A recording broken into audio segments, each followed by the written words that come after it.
त्वमेव माता च पिता त्वमेव त्वमेव बन्धुश्च सखा त्वमेव त्वमेव विद्या द्रविणं त्वमेव त्वमेव सर्व मम देव देव। सर्वज्ञ श्री चक्रधर स्वामी की जय। आज मैं आप सभी को भगवान श्री चक्रधर स्वामी जी के निरूपित ज्ञान ब्रह्म विद्या ज्ञान के अनुसार स्त्री समान अधिकार के बारे में 2 शब्द बताऊंगी।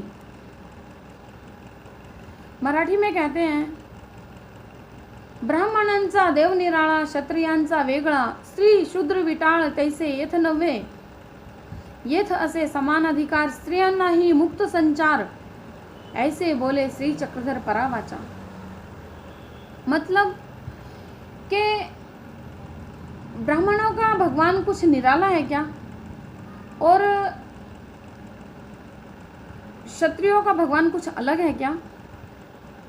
स्त्री शूद्र पवित्र अपवित्र ऐसा यहाँ नहीं है। यहाँ तो सभी को समान अधिकार है और स्त्रियों को भी मुक्त संचार है, ऐसे बोले श्री चक्रधर स्वामी जी अपनी परावाणी से।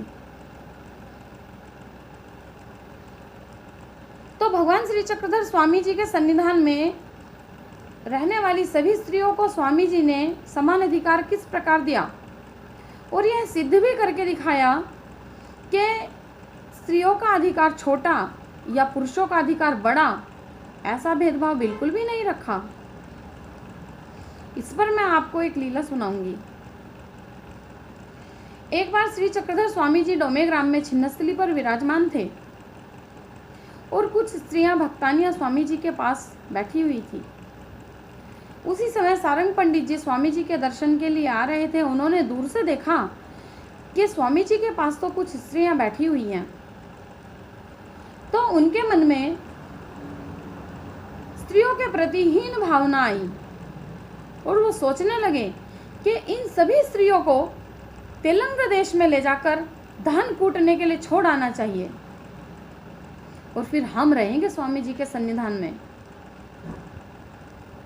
इस प्रकार का भाव उनके मन में आया, परंतु वह पर ब्रह्म परमेश्वर श्री चक्रधर स्वामी जी सर्वज्ञ, वो तो परमेश्वर है, सब जानने वाला है, सबके अंतर मन को पढ़ने वाला है।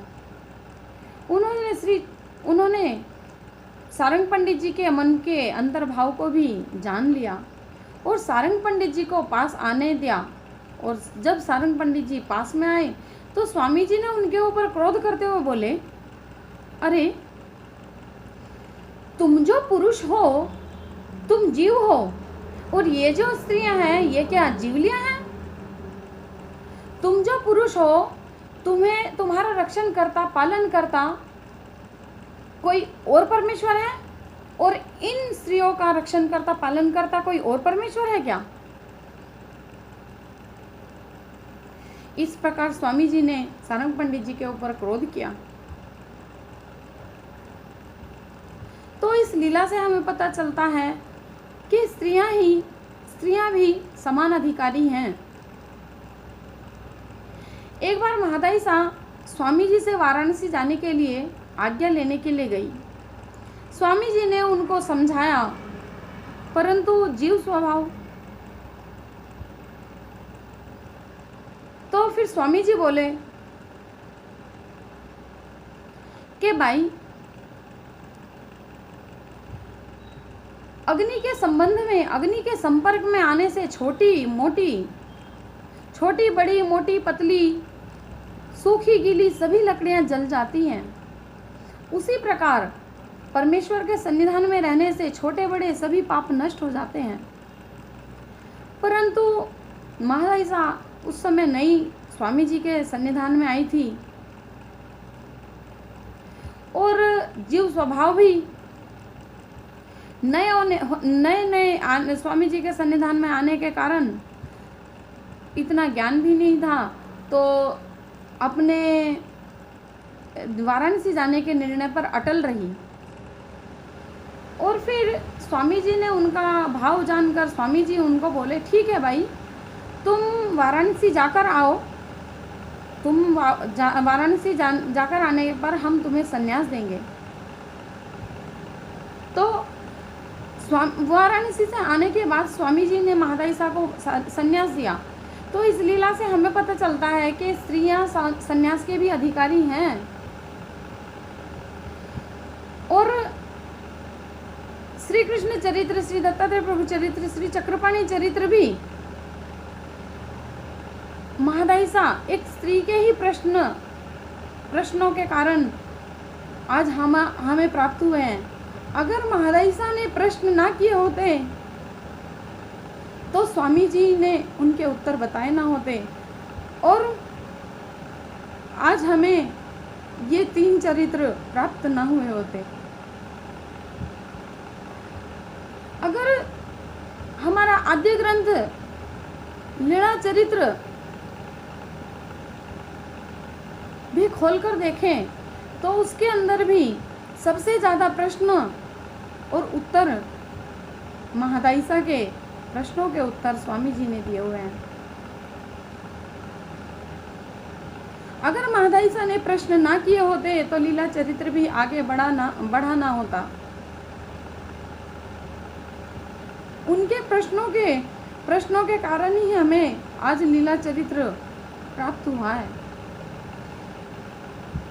और इतना ज्ञान प्राप्त हुआ है। लीला चरित्र को अगर हम खोलकर देखते हैं तो लीला चरित्र के पहली लीला ही महादायिसा के एक स्त्री के प्रश्न का उत्तर है। जिस प्रकार श्रीमद् भगवत गीता के संदर्भ में अर्जुन को महत्व है, उसी प्रकार ब्रह्म विद्या शास्त्र में एक स्त्री महादायिसा को महत्व है। तो इन लीलाओं से पता चलता है कि स्त्री समान अधिकारी ही नहीं, परमेश्वर के ज्ञान के, सन्निधान के, सेवा दास्य के, संन्यास के, हर चीज के अधिकारी है, योग्य है।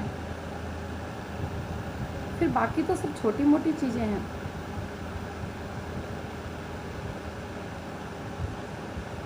वीर अभिमन्यु, वीर अर्जुन, वीर भीष्म पितामह जैसे वीर महापुरुष भी एक स्त्री के ही कोख से जन्म लेते हैं।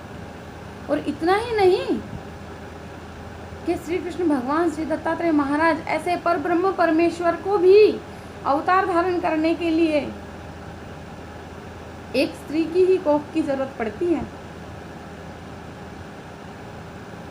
तो फिर स्त्री समान अधिकारी क्यों नहीं? समान अधिकारी हैं। और ऐसा श्री चक्रधर स्वामी जी ने बहुत से लीला चरित्र में स्त्री को समान अधिकारी दर्शाया है।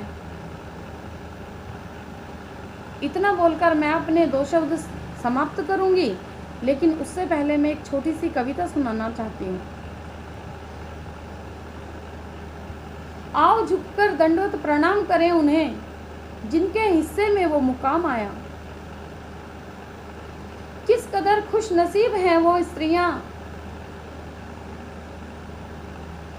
जिन्होंने परब्रह्म परमेश्वर के सन्निधान और दर्शन को पाया,